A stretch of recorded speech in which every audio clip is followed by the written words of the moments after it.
The history of the Native American tribes is both fascinating and tragic. Native Americans were the first people to settle on these lands. They built settlements, engaged in agriculture and hunting, but their lives changed drastically with the arrival of European colonizers. In this video, I offer you a selection of old photographs of Native Americans, each of which will allow you to get closer to the history, culture, and traditions of the indigenous peoples of America. Enjoy watching.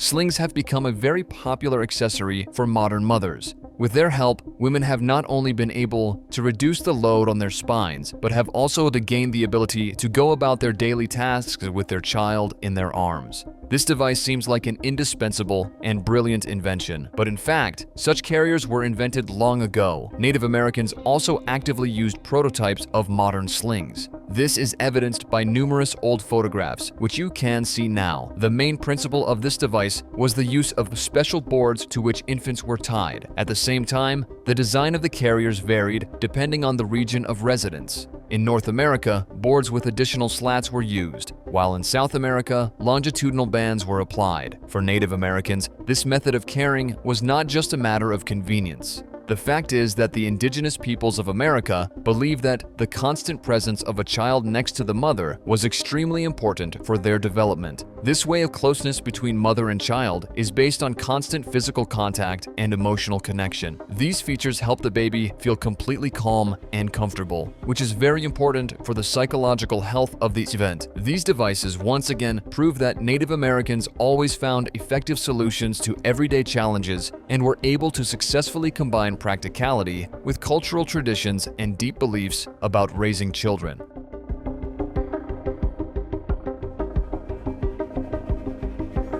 This photograph captures one of the most prominent Sioux leaders, Tatanka Yotake, also known as Sitting Bull. This man was born in 1831 on the banks of the Grand River. At birth, he was given a name that translated as Slow. However, as he grew older, he proved his name completely inappropriate, and at the age of 14 was able to prove himself in a battle with the Crow tribe. After that, he earned the respect of other tribe members and soon became a chief, gaining a legendary name. Sitting Bull tried with all his might to resist attacks by American soldiers, while most other chiefs simply surrendered to the armed colonizers and agreed to relocation to reservations. Sitting Bull continued to resist. Despite the fear of other Indians, Tatanka Yotake decided to unite everyone who opposed having their lands taken by the colonizers. By 1876, he managed to gather an army of more than 10,000 people, which achieved a famous victory over General Custer's regiment. After this battle, Sitting Bull was forced to go to Canada, where he lived in peace for several years. However, all his attempts to defend his native territories turned out to be in vain. He then decided to return home, surrender to the American army,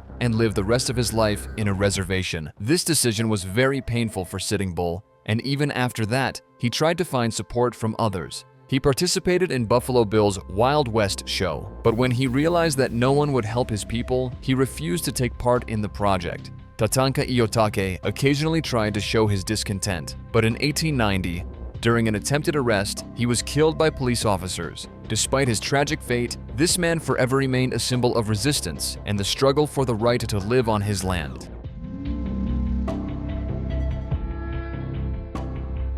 The tribes of America's indigenous peoples are known for a vast number of various myths and legends. Most of them are related to deities, but among them are also quite unusual stories. And here's one of them. Some modern Native Americans like to tell the legend of the Native American witch. It is quite possible that this is just a joke, but in any case, this story exists. According to the legend, in a remote cave on the Great Plains lives an old witch who possesses immense power. She looks very frightening, like a gray-haired, wrinkled old woman with rotten teeth. Several modern Native Americans came to her with a strange and somewhat bizarre request. They showed her a photograph of indigenous Africans and told her that these men have very large male organs. After this, the Native Americans asked the witch to grant them the same. Amazingly, the witch fulfilled the men's wish, but with Guiana's caveat. Their male organs became so large that the men could no longer walk normally. In the end, they had to return to the witch and ask her to return everything to how it was. This is the kind of unusual story that some modern Native Americans sometimes tell.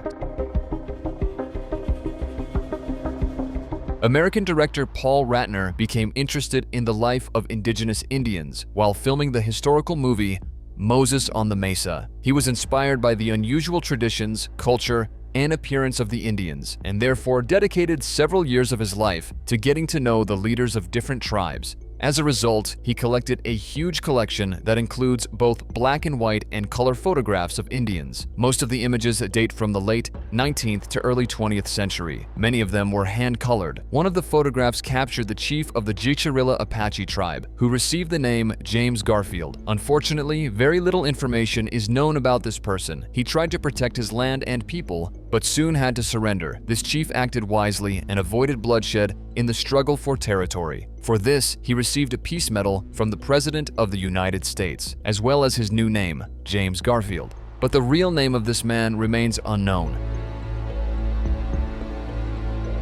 In this photograph, you see a girl from the Zuni Indian tribe. This photo is part of a series taken by Edward Curtis in the early 20th century. Edward Curtis was incredibly passionate about Native American culture. In 1906, he launched a large-scale project called the North American Indian, within which he not only took stunning photographs of members of various tribes, but also closely interacted with the Native Americans. The work on the project continued for over 20 years. During this time, Curtis created an impressive collection of more than 40,000 photographs, covering the lives of 80 different Native American tribes. In addition, the photographer collected around 10,000 wax cylinders with recordings of Native American speech, music, songs, legends, and biographies. It is worth noting that in each of his photographs, Curtis aimed to capture the vanishing way of life of the Native Americans. For this reason, most of the photographs were staged. Curtis intentionally tried to portray each Native American not as they were in the early 20th century, but as they were before the arrival of the colonizers.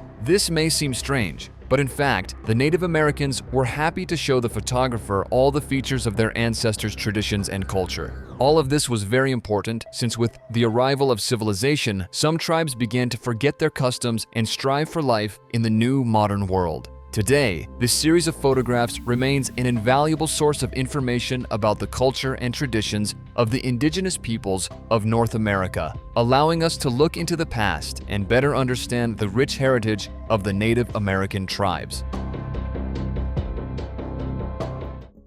The Kiowa people are known for their rich history of migrations. In the 2nd century AD, these Native Americans originated in the Plateau region, from where they gradually moved to the southern part of Montana. There, they faced pressure from other tribes until they settled in the area of the Arkansas River. In these territories, they began to experience attacks by the Comanche, but the Kiowa chiefs were very wise leaders and managed not only to avoid bloodshed, but also to establish strong allied relations with this tribe. The Kiowa are unique in their social organization, which was quite complex. The tribe was divided into 6 nomadic communities, and leaders were not only hereditary chiefs, but also military commanders. The social hierarchy included 4 main classes. The elite, or Ingopa, consisted of war chiefs and renowned warriors. The Ondegapai class included the wealthy members of the tribe. Native Americans without horses belonged to the Ken class, and the lowest class was the Dapum, consisting of the poor and criminals.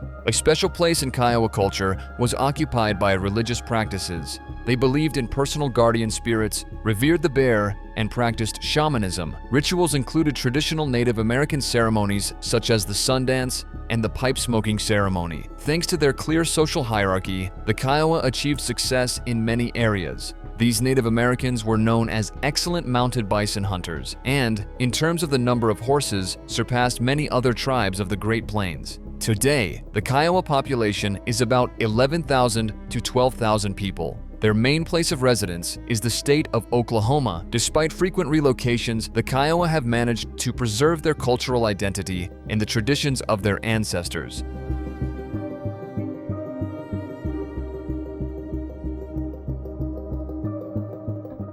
The Jikorilla Apache is one of the unique small tribes of the Apaches living in the state of New Mexico. They received their name, which can be translated as Little Basket, in honor of their traditional craft. The Jikorilla are skilled in making woven baskets and bead embroidery. Historically, the Jikorilla were a peaceful tribe engaged in agriculture in the upper Arkansas River. In addition, the tribe's leaders consistently rejected contact with colonizers, which negatively affected the future of this people. Other tribes, such as the Comanche and Ute, on the contrary, allied with the French, for which they received weapons and, along with them, power over other tribes. It was the Comanche and Ute who attacked the Jikorilla and forced them to seek help from the Pueblo tribes. The Pueblo and the Spanish accepted the Jikorilla and later even helped them defeat the Comanche. Today, it is very difficult to find old photographs of members of the Jikorilla tribe, but some such images still exist. One of them you can see now on your screen. This photograph captures a little girl from the Jikorilla tribe in a traditional festive dress. This clothing is notable for its abundance of folk ornaments, which symbolize various phases of the moon. This image of the child is not only a rare old photograph of representatives of the Jikorilla tribe, but also demonstrates the amazing beauty of their national clothing. The Tlingit are one of the Native American peoples living in southeastern Alaska and adjacent parts of Canada. Their history dates back to ancient times. It is believed that the first ancestors of the Tlingit settled on these lands about 10,000 years ago, after the end of the last ice age. The Tlingit are known for their uniqueness, which is expressed both in daily life and in the art of the people. Tlingit art is unique and very distinctive. A special place in it is occupied by images of eyes. These motifs can be found everywhere, on festive clothing, ritual items, and everyday objects. Another unique element of the art of this people is the unusual depiction of human faces, which appear on masks, totems, and building decorations. The face is depicted as square, with most of it taken up by large, clearly outlined eyes. A vivid example of such imagery is Totem Bight Historical Park. In this place, located on the site of an old fishing village in southeastern Alaska, one can fully immerse themselves in the history of Alaska's indigenous peoples. The main attraction of the park is a majestic communal house built under the direction of Alaskan architect Lynn Forrest. This house, which can accommodate up to 50 people, is adorned with a magnificent central fireplace and carved columns. These columns depict the feats of the legendary Duke Tootle, a hero from the Riven Phratry who became famous for his strength, having torn a sea lion in half. In addition to the communal house, the park also contains 15 totem poles, each with its own deep meaning. They depict the most important animals from Tlingit mythology, and on one of the poles there is an image of a man biting the hand of a mythical creature.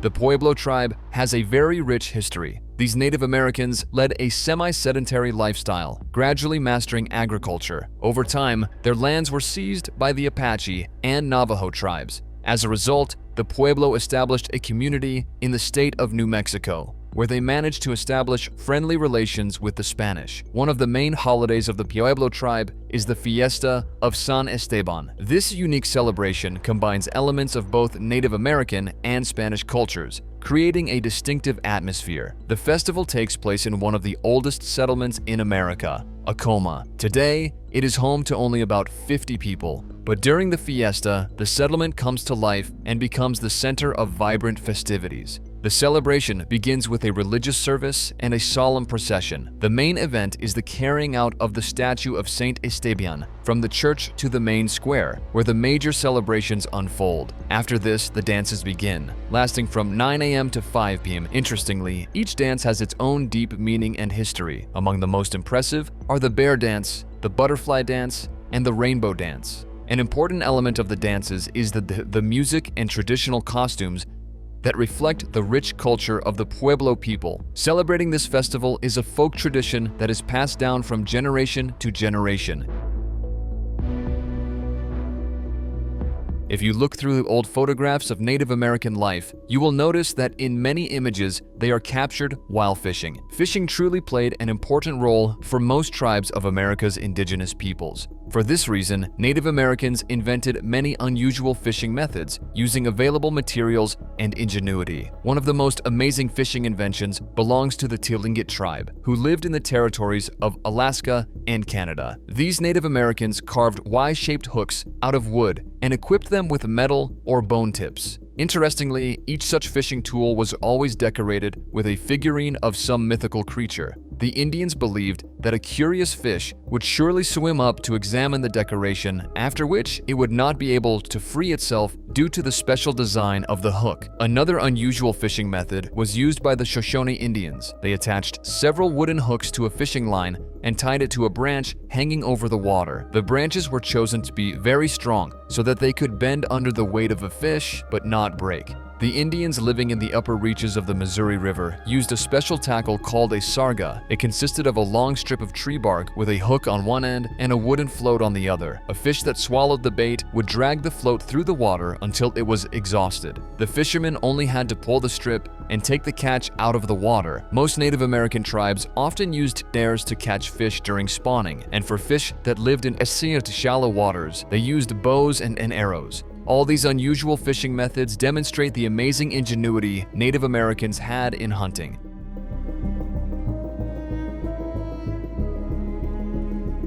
Despite many difficulties, the indigenous peoples of North America continue to follow their traditions and customs. These communities try with all their might to preserve their identity while not rejecting civilization. One of the traditional rites of the Mandan, Sioux, Pawnee, and Maga tribes is the so-called Buffalo Dance. This amazing dance festival is held annually among representatives of these tribes. The celebration date is not chosen by chance. The event always takes place during the return of buffalo herds home. The celebration includes not only a plentiful feast and drinks, but also ritual dances. As a rule, several men from each community participate in the dance performance. These people wear buffalo hides and masks, as well as those of other animals. The dance involves 8 to 10 men. Most of them transform into buffaloes and other animals, while 2 or 3 people, on the contrary, carry spears, bows, and arrows, symbolizing hunters. During the dance, the buffalo men form a circle and imitate the movements of animals, while the others pretend to hunt their prey. When the hunters reach the animals, the people portraying buffaloes again gather in a herd and try to resist. All these dances are accompanied by drumming and rattles. This holiday was associated with buffaloes for a reason. This animal was the main source of food for the Indians. For this reason, the celebration is associated not only with an abundance of prey, but also to symbolizes healing from many diseases and prosperity for the people. Dances held and continue to hold a central place in the spiritual life of North American Indians. They are a crucial part of the culture and religious rituals of the Native Americans. One of the most important dances of all the tribes of the Great Plains is the sun dance. But there are many other rituals as well, for example, the eclipse dance. This rite was performed whenever the Indians observed a solar eclipse. For the Indians, the sun was not only an astronomical object, but a key element of their mythology and religion. For this reason, the tribes tried to bring back the sun as quickly as possible during an eclipse. To do this, an entire ritual was performed. Groups from different tribes would come together and gather to perform the ritual. They sang songs and performed complex dance movements. At the same time, all participants in the ritual looked in the direction where the sun had disappeared. The ritual with dancing and singing was performed until the eclipse ended, after which the Indians celebrated the return of the sun. Today, some tribes continue to follow the traditions of their ancestors and perform this ritual during solar eclipses. However, now the Indians understand the nature of this phenomenon, as well as the fact that the sun returns not because of their efforts. One way or another, they perform this ritual as a memory of their ancestors' customs, as well as to preserve their identity and pass on traditions to future generations.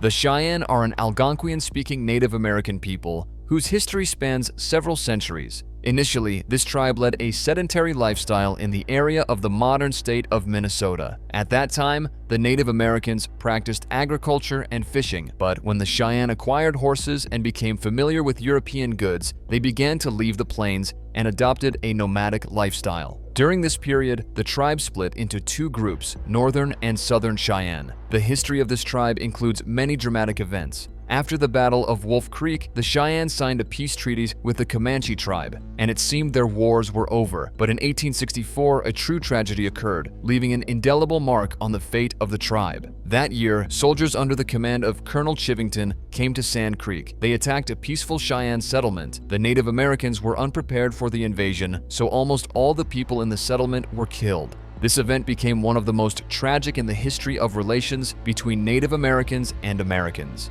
Today, one can find photos of Cheyenne Indians from the late 19th and early 20th centuries on the internet. One of them is a photograph of a girl from this tribe, which you can see on your screen. This photo of the girl conveys the beauties and uniqueness of Cheyenne women. Today, this amazing tribe remains divided into two main groups. The Northern Cheyenne, about 5,500 people, live in the state of Montana, and the Southern Cheyenne, about 8,000 people, live in the state of Oklahoma.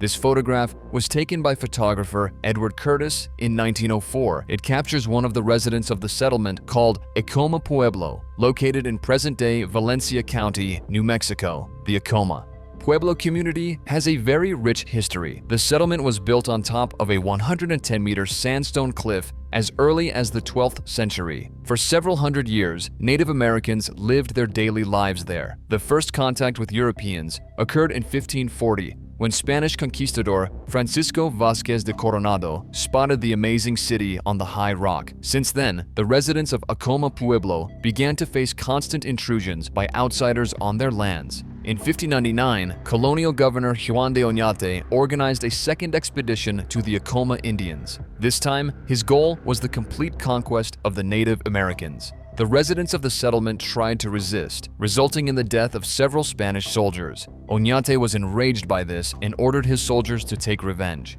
After another attack on the settlement, more than 600 Native Americans were killed, about 500 were captured, and Acoma Pueblo was burned down. Out of 2,000 residents, only 250 survived. Despite this event, the survivors returned to the settlement and began to rebuild it. Gradually, other tribes began to arrive in Acoma Pueblo. By the middle of the 17th century, the city's population had reached around 17,000 people. However, the oppression of Native Americans by colonizers continued, and in 1680, the famous Pueblo Revolt occurred when all the settlement's residents united against the colonists. Today, Acoma Pueblo is a small settlement with about 300 adobe buildings. Although in its heyday, the population exceeded 17,000 people, Acoma Pueblo now has only 50 residents. Nevertheless, this settlement is a very important historical monument for all Native Americans of New Mexico.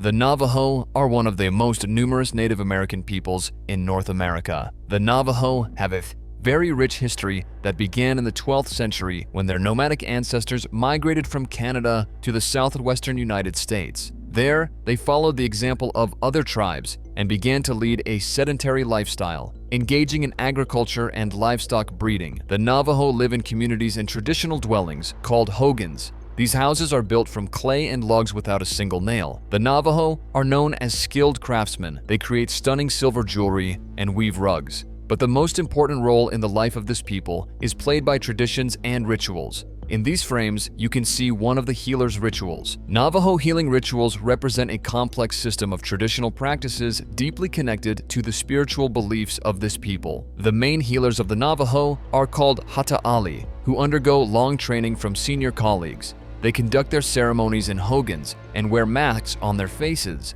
Various herbs, drawings, songs, prayers, and special ritual accessories are actively used in the healing process. Interestingly, the ritual practice is applied alongside conventional medicine and very successfully. Healers are able to help their patients with ailments that conventional medicine could not cure. Another amazing feature of the Navajo is their language, which is considered one of the most difficult in the world. It has 33 consonants and 12 vowel sounds, a complex system of tones, and special grammar that can only be mastered if one is Navajo by birth. In the modern world, the Navajo have managed to preserve their identity while embracing civilization. Their reservation is the largest Native American settlement in the United States. with its own system of government, including 3 branches of power.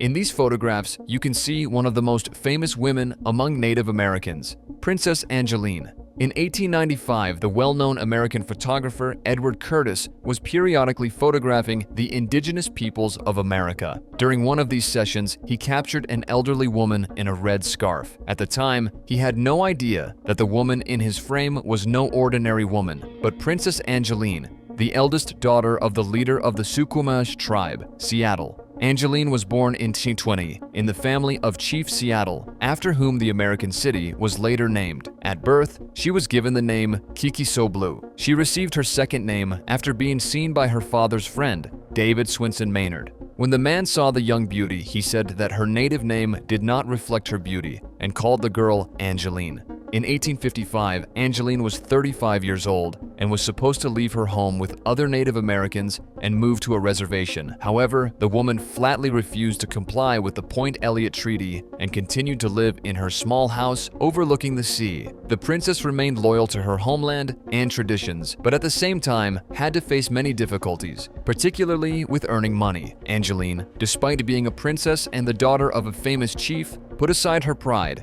and did domestic work for money. She first washed laundry and then began weaving baskets for sale. Time passed and old age came to Angeline. She no longer looked beautiful, and it was difficult to recognize her noble origin from her appearance. Despite the fact that Angeline was the only Native American remaining in Seattle, many families in the city were friends with her. Angeline, like her father Chief Seattle, was baptized in the Catholic Church. Until the end of her days, she remained faithful to her faith, and when in 1896, the last direct descendant of the legendary chief passed away, all the city's residents helped organize a proper funeral for her at the Church of Our Lady of Good Help. As a sign of respect for Native Americans, Angeline was buried in a specially made canoe-shaped coffin.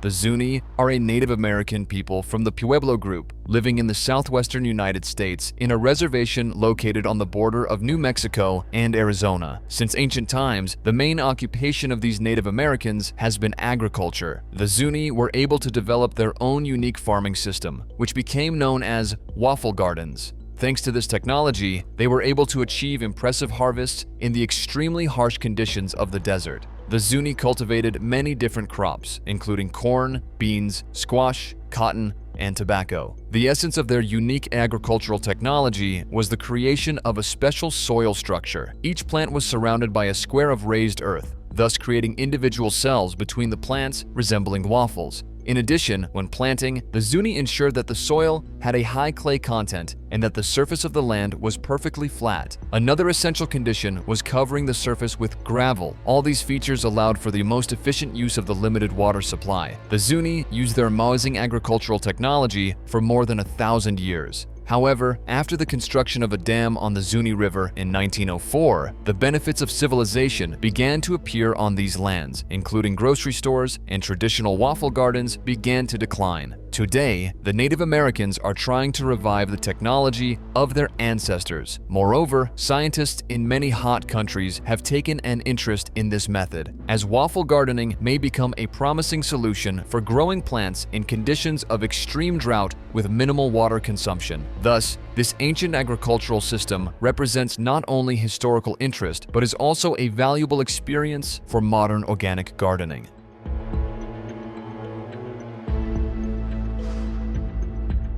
And that's all from me. If you enjoyed this video, don't forget to like it, subscribe to the channel, and hit the bell icon. Your activity is the best reward for me. Thank you for watching. See you soon. Bye.